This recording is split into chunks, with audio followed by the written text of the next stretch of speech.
This is the Humans of Gaming podcast, an open and honest conversation about games, life, and belief.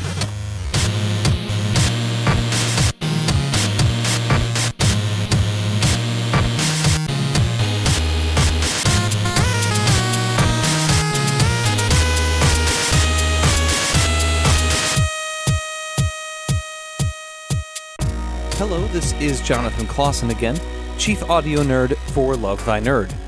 Thanks so much for listening to our second half of the GenCon 2019 interviews, featuring some of our favorite experiences at the convention.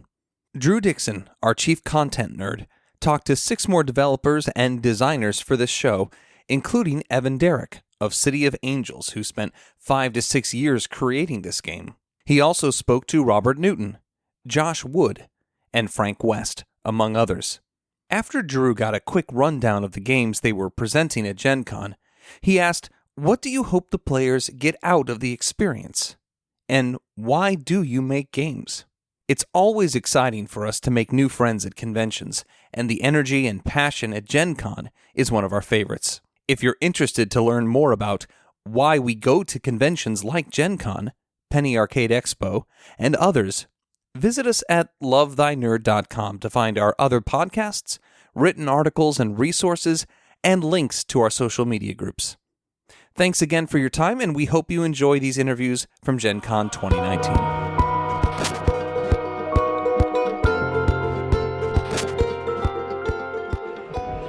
Drew Dixon from Love Thy Nerd here with Evan Derrick. How are you? I am doing awesome. Well, I'm very tired, but good tired. Yeah. It's just day 2, but I mean, if you're not exhausted by day 2, like... It's day 2 for everybody who's at the con. It's day 4 for us. That's right. Because we go to the exhibitors events and stuff, right? The developer events they have prior? No, we just have to come and set everything up. Right. Like, the whole exhibit hall and all the booths don't just magically appear. They require hours of backbreaking labor and unpacking boxes. So that's how we start out, is doing that, and it's exhausting. Yeah, for sure. Well, how did you get it? How long have you been making games? I've been making games for like 6 to 8 years. I think 2011. That's 7 years. 7 years. All right. Yeah, 7 years. Yeah, that's a veteran in this industry. There's people who've been around doing it a lot longer than me and have more games than me. I mean, technically, I only have 2 or 3 published titles to my name, even though I'm a publisher and I do a lot of other stuff. But as a designer, only 2 to 3 titles. So there's just a lot of other guys who've been doing it a lot longer than me. Yeah, and I'm here to talk to you about Detective, City of Angels, but you've done, what else have you worked on? So my first game was Dark Moon. Stronghold Games published it. Yeah. It was a hidden trader game. It was based on, I loved Battlestar Galactica, but it took 3 hours to play. Yeah. And so game. I was thinking of the show, but yeah. Yeah. Well, I love the show and I love the board game from Fantasy Flight, but it took 3 hours to play, so I kind of distilled what I loved about that game into an hour-long version and threw dice in it, and that's what Dark Moon became. So, Dark Moon, and I've done some expansions for some of our games. We have a game called Hostage Negotiator. I've done a little expansion pack for that. But Detective City of Angels is really my big baby. I've been working on it for 5 to 6 years. Wow. So it's like a passion. We you know what? Every project on some level is a passion project in our industry, but this one really is a passion project. 5 to 6 years is a lot of passion. Yeah. How does that feel like finally getting this out into people's hands after that long of a process of working on it? It's kind of surreal, but also there's so many other stages beforehand and milestones we hit that that everybody else doesn't see. Like when we actually have it out and we're selling it to people, that's like really far along in the process. So probably honestly one of the biggest moments for me was when I delivered the files to our printer. Yeah. Because at that point it was like the game it had been in my hands for so long. Everything in the game is what I wanted. It's 100% my vision for what I wanted to be, which is very rare for designers to have that level of creative control. But when I let it go and sent the files to the manufacturer and it's like, now it's gone, that was actually a really big moment. But now that it's also a really big moment now that people are getting it and playing. It's awesome to see the response. Yeah, tell us, kind of give us the quick pitch, like what is Detective City of Angels and what makes it unique? Detective City of Angels is a mystery-solving game set in the 1940s in Los Angeles. It's very noir-inspired, so LA Confidential or Rockstar Games, LA Noir video game. Those were all big inspirations for it. The thing that really sets it apart is that it's a competitive mystery-solving game. The detectives are not working together cooperatively. They're working against one another to be the first to solve the case. But there is also another player facing off against the detectives that we call the Chisel. And the Chisel is an old noir term that means to cheat or to steal. And the Chisel gets to control how the suspects respond to questions. So as the detectives move around the city and ask the suspects questions, the Chisel can have them lie or tell the truth.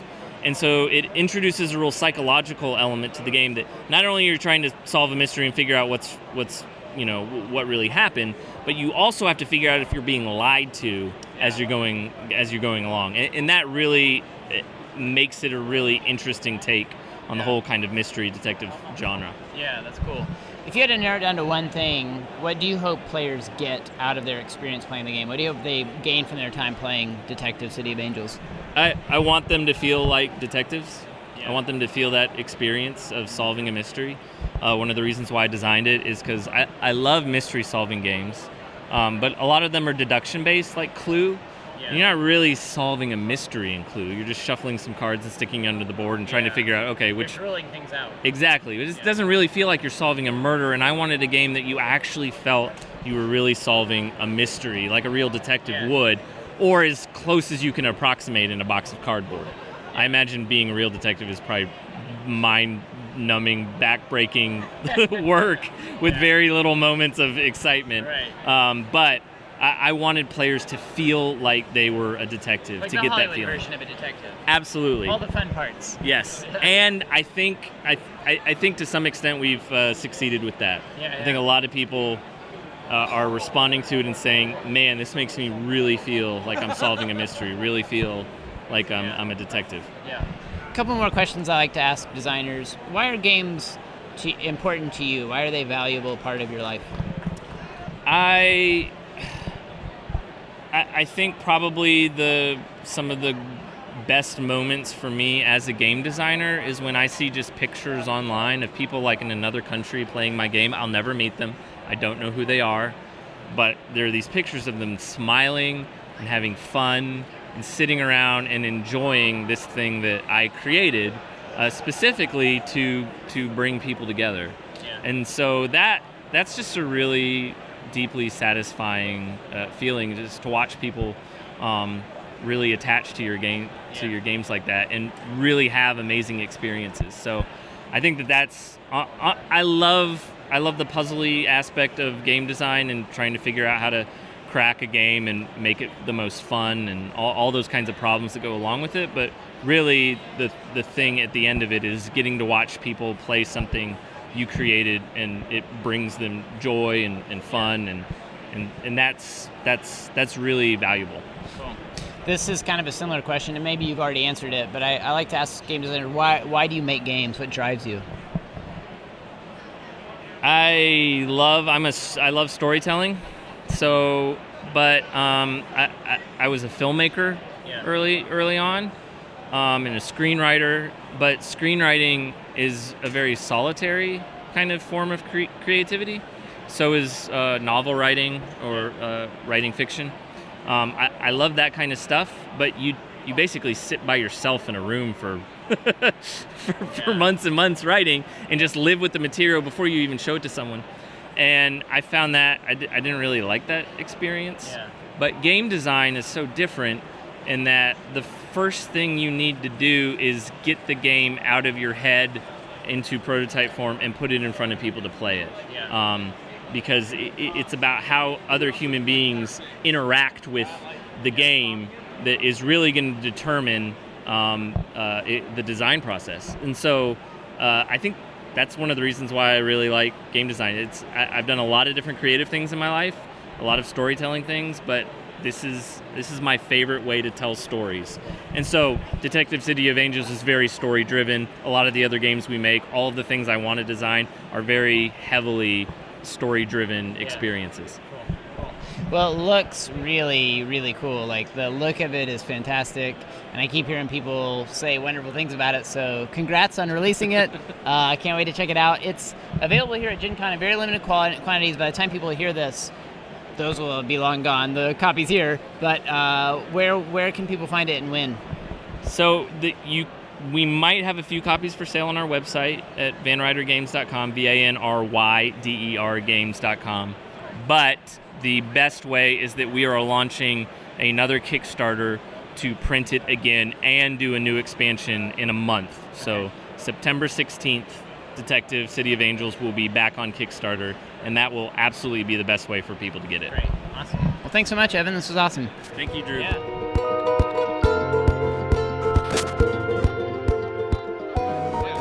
Yeah, so Robert Newton, where are you from? I am from Seattle, Washington. Cool. And tell me about Shuffle Grand Prix. What is it? What makes it unique?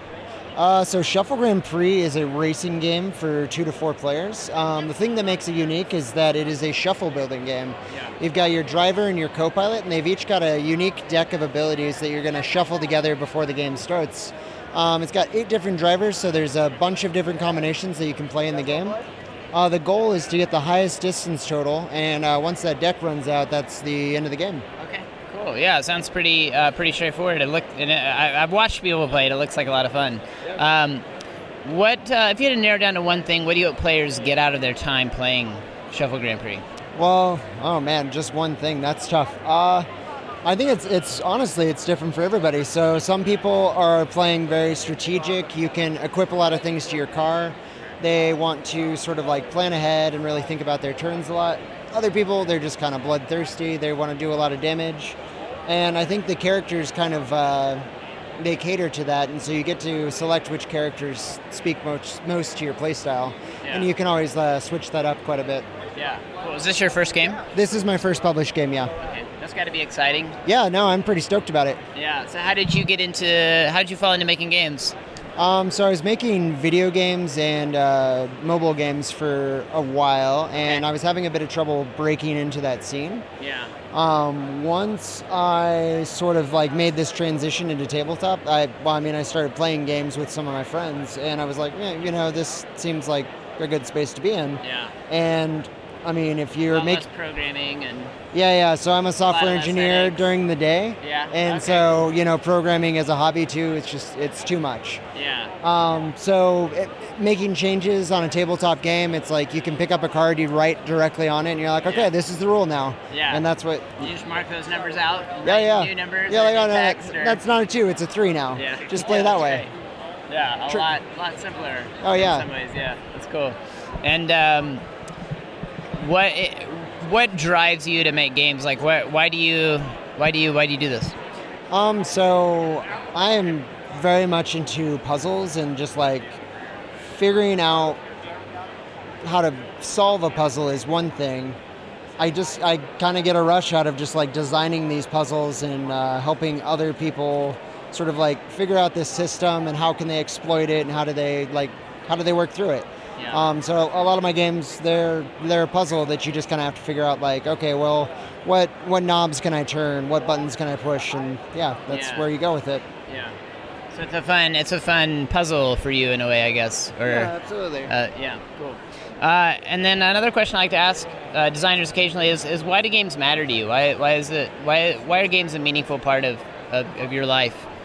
Yeah, games are absolutely artwork. Like they're structured communication at their very core. So you're telling the players like, all right, we're gonna have a chat, but here are the rules of engagement for this chat. We're gonna communicate through these cards, and it's all about building this experience. You can say like, okay, well, we want to have something that's very, maybe not very confrontational, but this is a take that sort of game. So we're gonna have something that's like very competitive. People are like getting into it and dealing out damage, preventing other things, and it's a fun experience. So being able to build those experiences, I think it's an art form and it's there to be appreciated. Yeah, absolutely.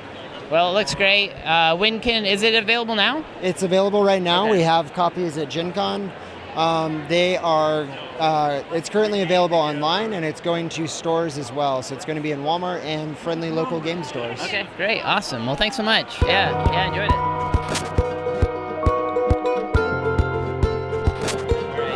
I'm here with the designers of Point Salad.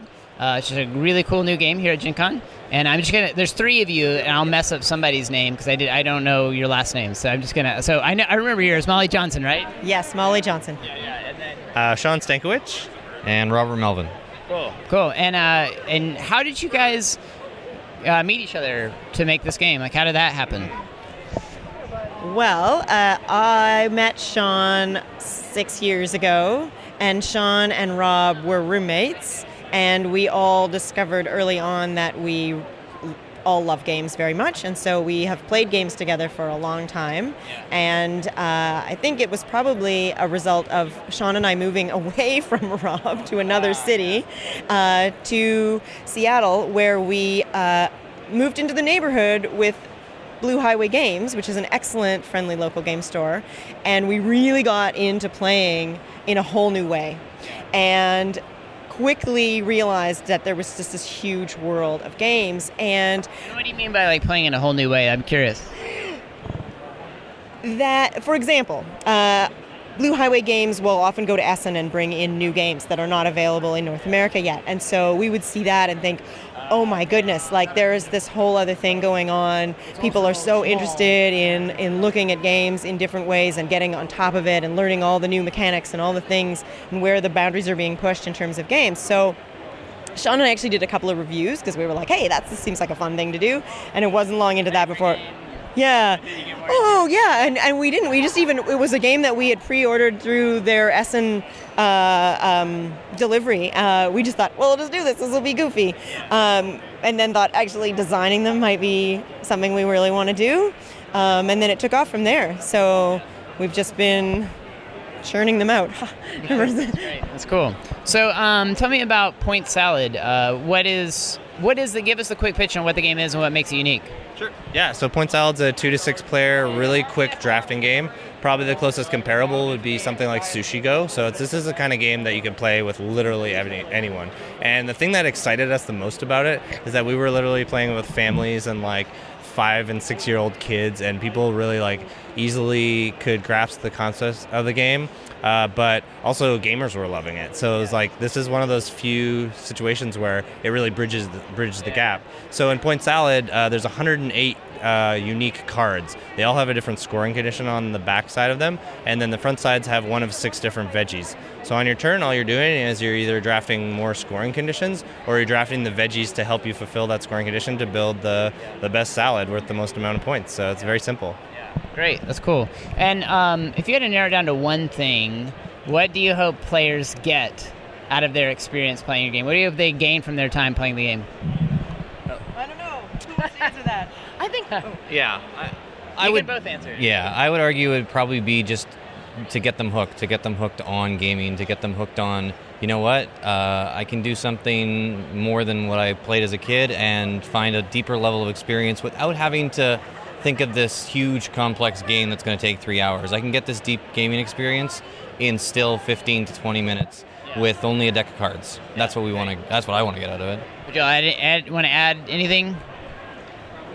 You know, the nicest part of the last few days has been teaching people how to play this game and seeing that they're having a lot of fun, and that sometimes they get it right away, and sometimes it takes them a few turns, and then they get it, and then by the end they're like, okay, now I really, really get it, and I really want to play again. But mostly at the end that they've just had such a fun experience, and that they can see playing it with lots of different people, and that they've had just a just challenging enough and like fun experience. Yeah, great. Also, the player count, the fact that it goes up to 6 is really nice, because like oftentimes you have a larger group and you want to like do something that's quick and light, but that isn't necessarily a party game. Like this is kind of like an intro to like Euro games, right? It's set collection and drafting, right? So it's a really fun way to like do that in a really bite-sized kind of gaming experience. Yeah. Great. And then just a couple more questions. Why do you make games? What drives you guys to do this? I think that for me, it's like a puzzle. There's always a new puzzle to solve, right? Like oh, what's this mechanic or this theme, and like how have we thought about that in a certain way. Like there's just always some inspiration that captures one of the three of us, and then I do it because I love collaborating. I mean, with Flat Out Games, we've now started to help some of our friends publish games that we feel really passionate about. So I love working with different people. This is why we started this as a collaborative endeavor, and the experience is so much more rich that way. The development and design and publishing process, all of that stuff is just better with other people. So I do it for a social thing. I mean, I just really love learning, meeting new people, and that's been the most fun thing for me. For myself, I always have that analytical mindset. So every single game I play, I always am going to leave with some experience like, well, what if this had been the case? Or what if we had done that? Or what if this was changed? And then from that, you end up with, well, I guess no game has ever done that. Could we do that? How could we implement it? Who would the target audience be? And how would we make that successful? And so it's not for myself, it goes beyond that. Well, that's kind of curious. I wonder if that would work. It's more, but how could it work? How would we make it work? And then seeing if it can come to a conclusion. Love it. The thing I think I like most about the game design process is thinking about making games that are accessible to people or that hit the kinds of themes that maybe haven't been out there in the past, so that people aren't thinking, well, I don't want to play something that's a war game, or I don't want to play something that's set in space, but there's all these other types of games out there, because I think gaming has so much potential, and people want a thing that they can do with people when they're not going out. They don't have to go out and spend a bunch of money. They don't have to go to a bar, or there's like a huge overhead cost if you have a family, like going out to an amusement park. You can do something at home that's really fun, and if there's a range of themes and different types of games, then you're getting more of that experience. Yeah, that's great. Well, thanks so much for your time. This was great chatting with y'all. Very well. Point Salad looks super fun. I'm excited to try it out here pretty soon. So sold out here at GenCon, which has got to be pretty rad for y'all. Yep. Yeah. It's a good pretty sign. cool. Yeah. Well, congrats, and we'll look forward to more games from Flat Out Games as your studio, right? So, and it's available now. Point Salad is. The game, if stores have pre-ordered, it will be available now. Otherwise, it's like a September release. Yeah. Great. Cool. Well, thanks again.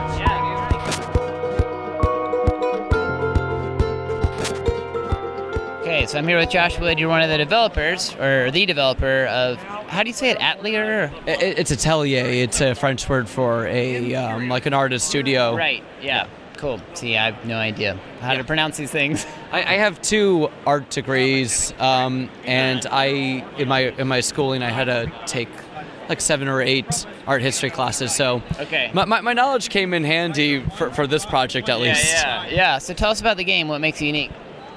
Yeah, so what's unique about Atelier is that it's kind of a fun, interesting theme about painting, but on top of it, you get to use dice, and it's got this kind of like area control system into it, so it's kind of interesting. It's like a light game, but it also has this kind of like neat little kind of like finesse plays, like, oh, do I just try to go all in with my dice that I rolled, or am I going to try to like slow play them and kind of like hope for better actions later? Yeah.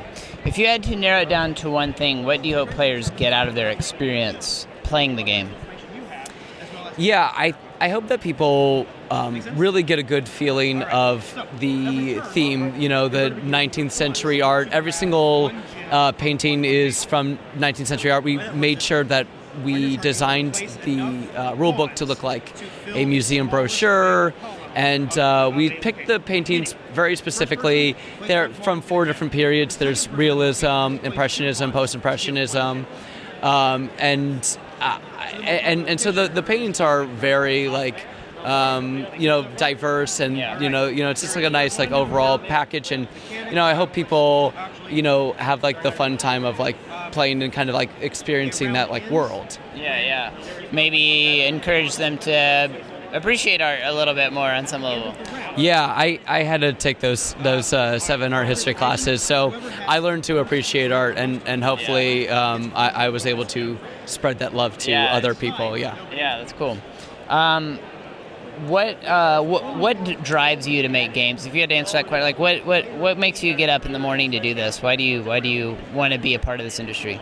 Yeah, so I'm a game designer. I designed a game called Cat Lady, and I'm the developer now with AEG. You know, we worked in Tiny Towns, Atelier, and honestly, I just love putting things out into the world. And you know, I've always loved it when people like go, you know, above and beyond and like little details, and that I just kind of hope that people appreciate the details that, you know, that me and other people put in our games. Something that I love to do, just like to kind of express myself and kind of you know, nerd out with other people. I love coming to conventions and just talking to people about what games they're like excited about.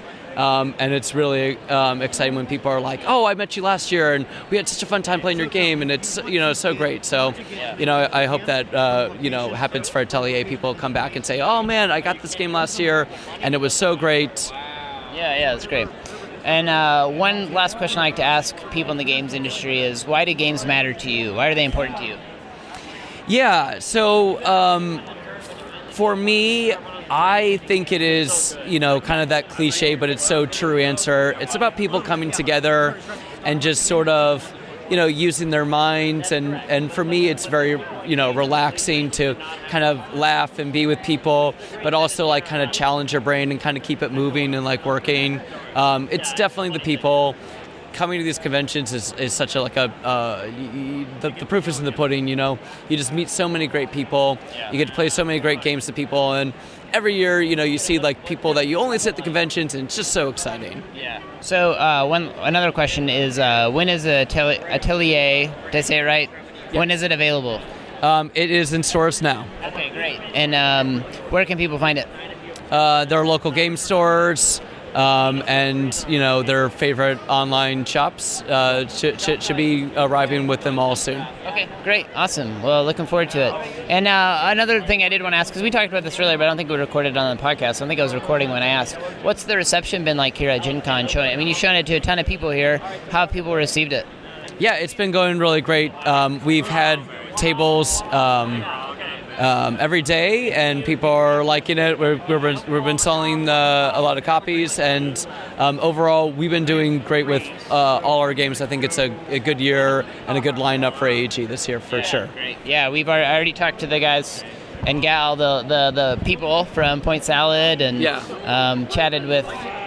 There's some other AEG games I've talked to people from. Now Tiny Towns. I talked to Peter from Tiny Towns. Yeah. So Peter's great, and then the people from Flat Out Games with Point Salad, and I mean a lot of new designers entering the world of being like, you know, designers and developers and whatnot, and it is great. Like everyone, like there's so many like new designers that are like just hungry to like express themselves and come up with like new interesting games, and I think, you know, game design.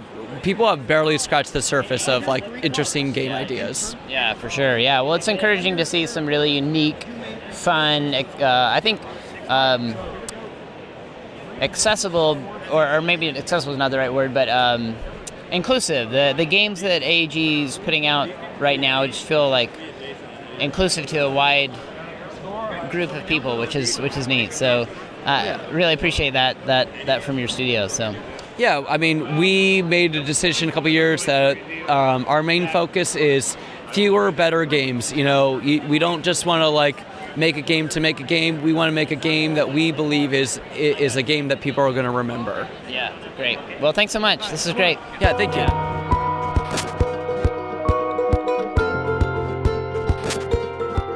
So I'm here with Frank West, and you are the designer of Isle of Cats. That's correct. Hey, how you doing? Yeah, good to see you. Have you? Is this your first game? Have you done other games before? So this is our third game. We did The City of Kings and Vodoran Gardens, which were our previous games. Okay, great. And how's it been so far, showing the game at GenCon? Yeah, it's been really good. It's been so crazy, and the amount of people coming to the booth has just been non-stop, but it's exciting. I mean, that's why we're here, and I love it. Yeah, it seems like there's a lot of buzz around the game. I mean, I heard you guys sold out. Is that true? So we're doing pre-orders at the show, Okay. but the amount of pre-orders we're getting is comparable to the amount of sales that other booths are getting of new release games. Yeah, that's exciting, given that you don't actually have a box to put in people's hands, but people are still buying it. Yeah, I mean, going to GenCon and pre-ordering a game you're not going to get for 8 or 9 months versus taking the newest game that's just come out, there's only some people who are going to do that. So it's been amazing. Where are you from? I'm from Bristol, which is in the southwest of England. Okay, cool. And how long have you been making games?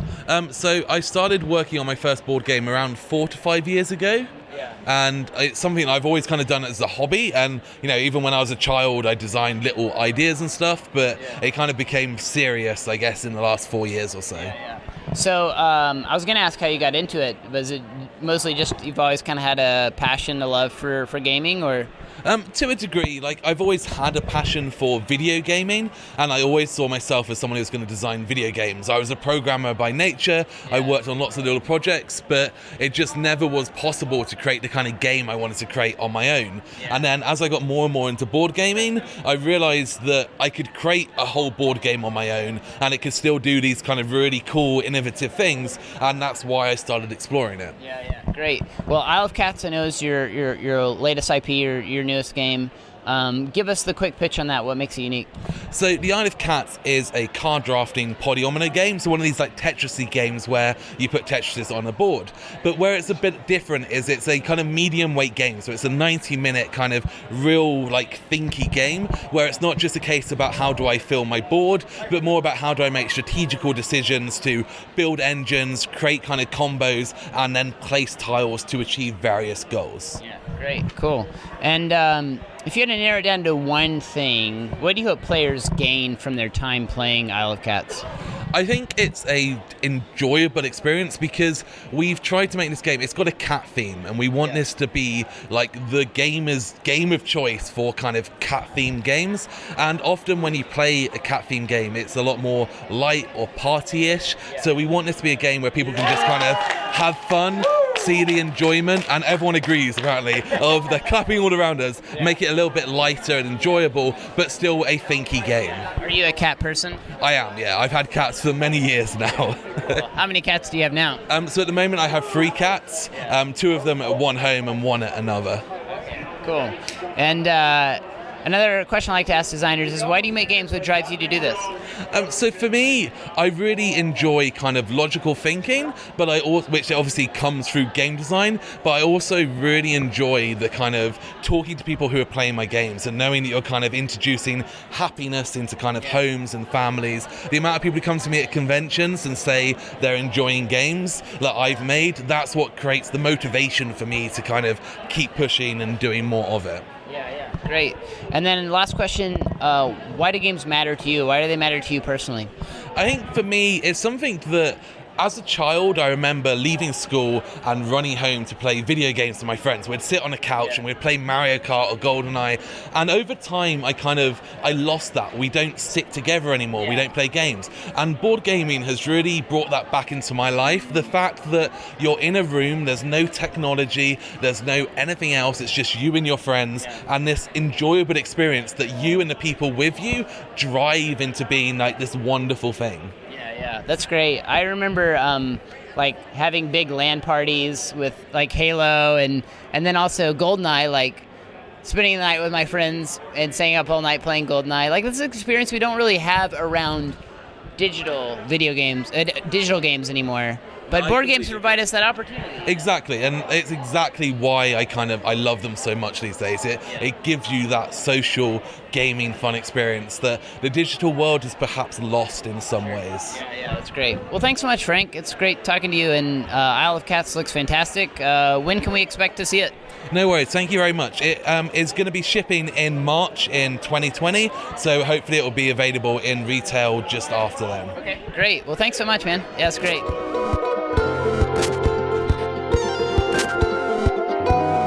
Hey, I'm here with Diana Ramirez, who is the marketing manager for Yellow. And how's the show been for you so far? It's been really amazing. We've come to see here, like a lot of our fans or our board gaming family.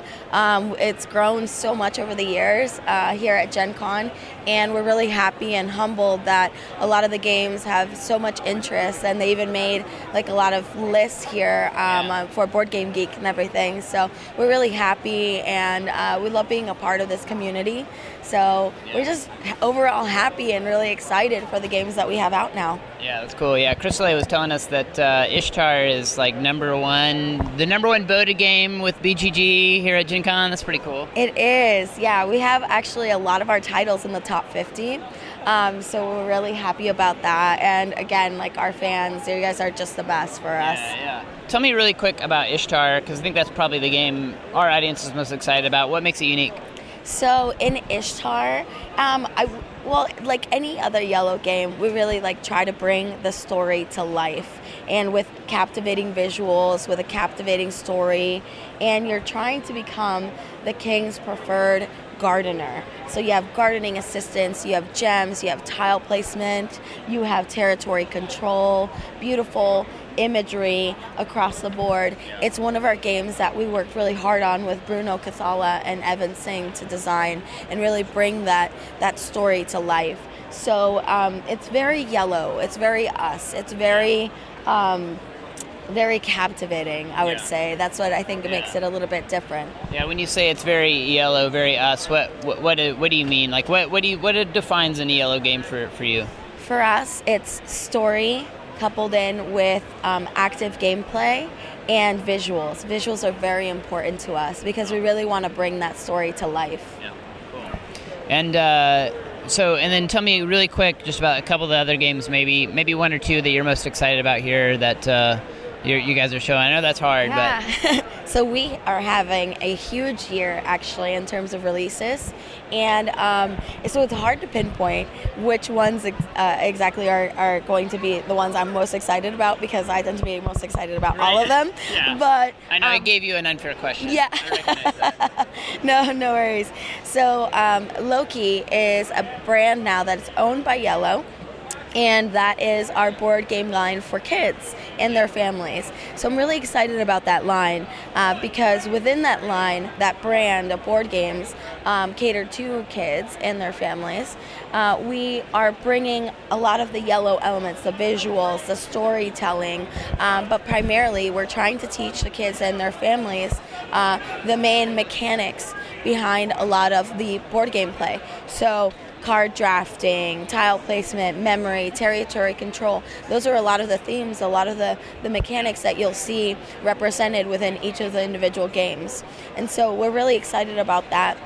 We're really excited also that a lot of our games are winning awards, and some of them are just been released. So SOS Dino on the Loki line is one of those as well. And in that year, it's a collaborative game where you have miniature dinosaurs. So it's dinosaurs, volcanoes that are erupting, and meteorites, dinosaur eggs. You're trying to get to safety. I mean, who doesn't love dinosaurs? So I'm really excited about SOS Dino. Little Town is another one of our biggest releases this year. And in that, it's a lot of tile placement, a lot of territory control, resource control, and it's really exciting. Decrypto, which is on the BGG list, top 10 party games, was number 2 last time I checked. We have a new expansion for it called Laser Drive, which adds, I don't want to spoil too much, but you got to definitely check it out because it's amazing expansion. Really shifts the game dynamic a little bit. Yeah.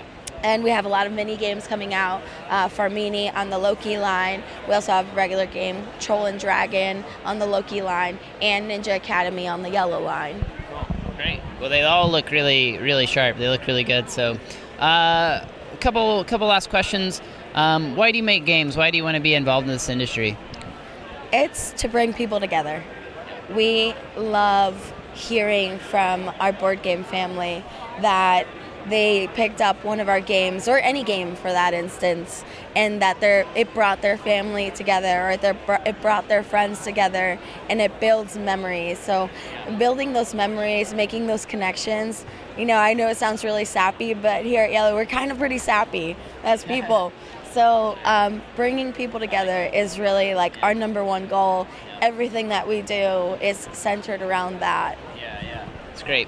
And I don't know if you had to narrow it down to one thing when you think of what you hope people get out of their time playing yellow games. What would it be? Fun memories. So some of our games will make you, think and really plan out your actions, and some are really silly, and some are, fun mixed in with strategic, and it's all kinds of different types of games that kind of like come into play when we're creating them.